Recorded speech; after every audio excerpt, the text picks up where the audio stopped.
Hola, en este video vamos a hablar sobre la parte final de los descriptores globales de gris, que tiene que ver con las texturas, ¿ya?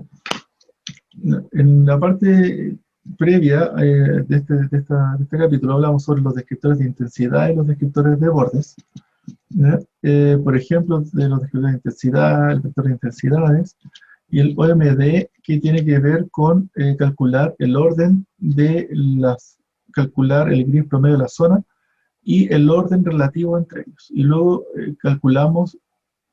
comparamos imágenes según estos números en vez de esos descriptores en gris, ¿no?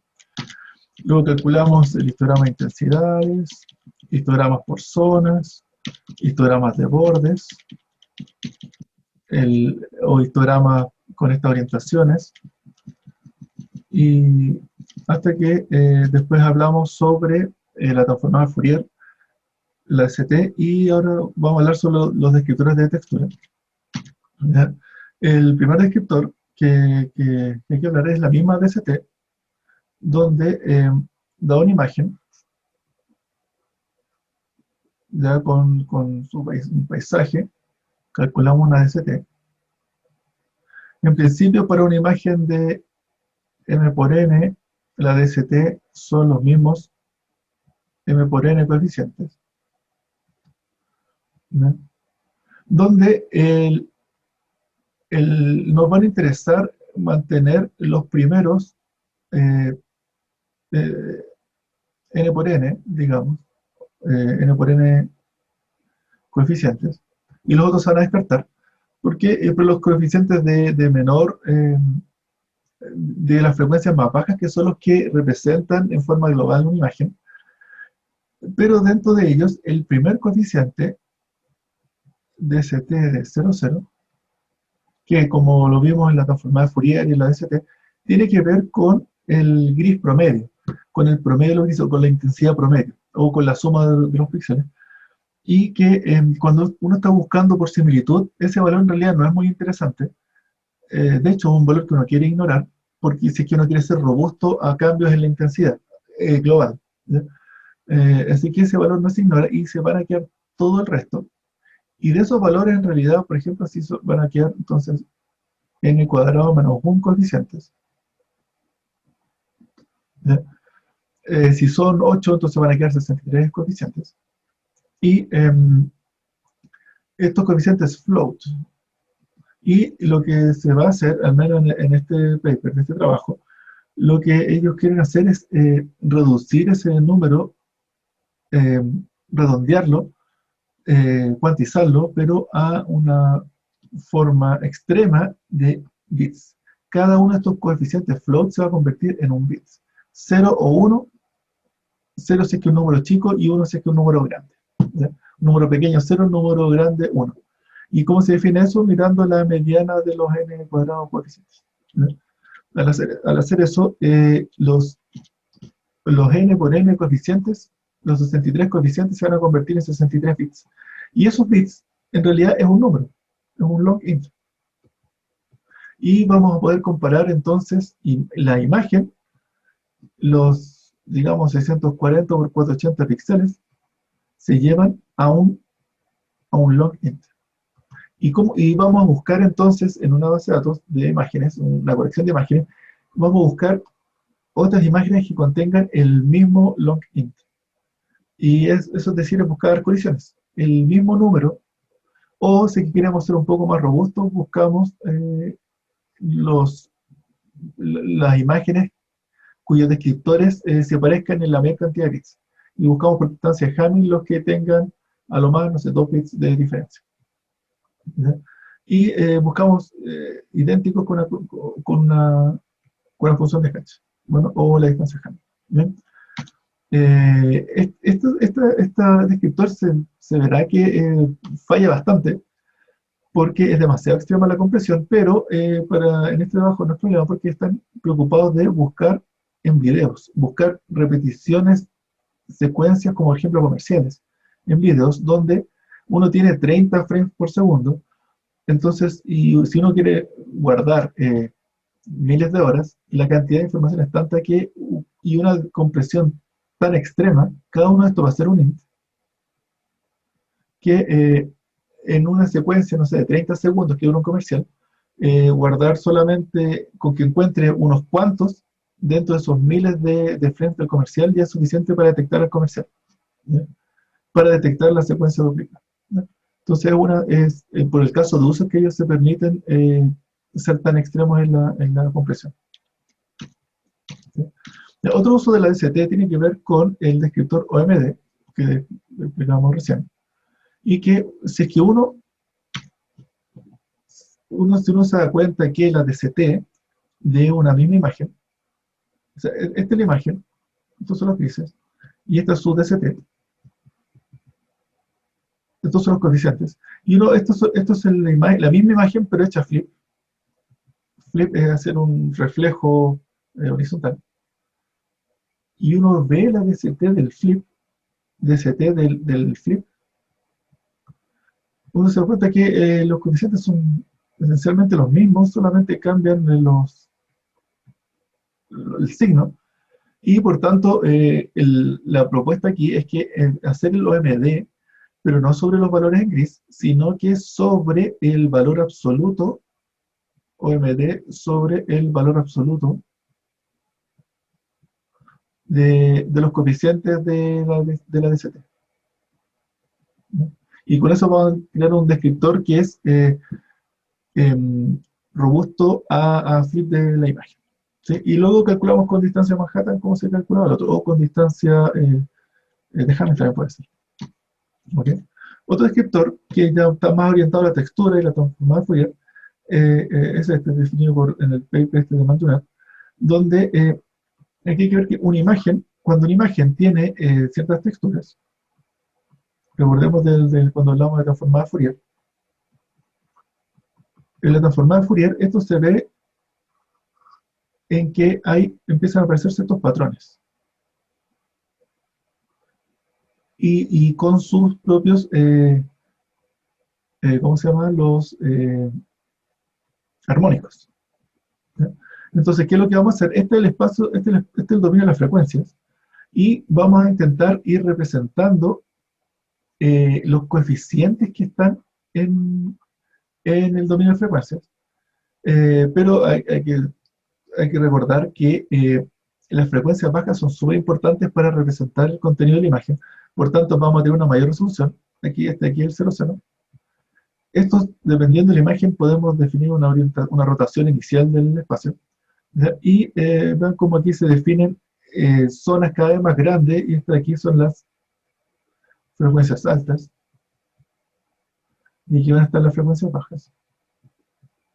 Y para cada uno de ellos vamos a guardar un número, calcular un número que represente los coeficientes que hay en cada una de estas 30 zonas. Estos son 30 zonas. ¿Cuáles son los coeficientes? Para tratar de representar la textura que hay en la imagen. ¿Y cómo hacemos eso? Es que vamos a intentar poner aquí, como vienen, usualmente vienen en un patrón sinusoidal, vamos a poner una sinusoide, pero se dice modulado por una gaussiana, ¿ya? Ese tipo de filtro, que es una sinusoidal, modulado por una gaussiana, y que esto se llama un filtro Gabor, o de Gabor, ¿ya? Y que lo que vamos a hacer es que vamos a ubicar uno de estos filtros y en el espacio, en cada uno de los 30 zonas, mediante la fórmula que van definiendo ahí, para la orientación, la rotación y la traslación. Aquí hay una visión más 3D de lo que es un filtro Gabor, ¿no? Y que vamos a aplicar el filtro Gabor con distinta orientación y traslación para ubicarlo en cada una de las zonas que queremos representar. Para eso, luego vamos a tomar los coeficientes que hay ahí y vamos a ver lo que es la respuesta de la zona con respecto al filtro Gabor, ¿no? Y si es que porque si es que da una respuesta alta es porque está ese patrón en esa zona, ¿no? Y entonces vamos a guardar por cada una de las 30 zonas dos valores, la media y la varianza obtenida después de aplicar el filtro Gabor, y la media y la varianza global, ¿no? ¿Okay? Y luego este descriptor se hace una estandarización, quiere decir dividirlo por la media de todo el conjunto del dataset, y luego se comparan con distancia bajada. La idea aquí es que vamos a poder buscar imágenes con texturas parecidas. Esto sería útil, por ejemplo, para una colección de imágenes de, digamos, patrones como el papel mural, por ejemplo. Entonces, si uno tiene fruto de una tienda que vende papeles murales y quiere buscar papeles murales parecidos en textura, se podría usar este descriptor. O algún otro tipo de patrón de ese estilo. ¿Ya? Otro descriptor, más o menos bien conocido, se llama el Local Binary Patterns.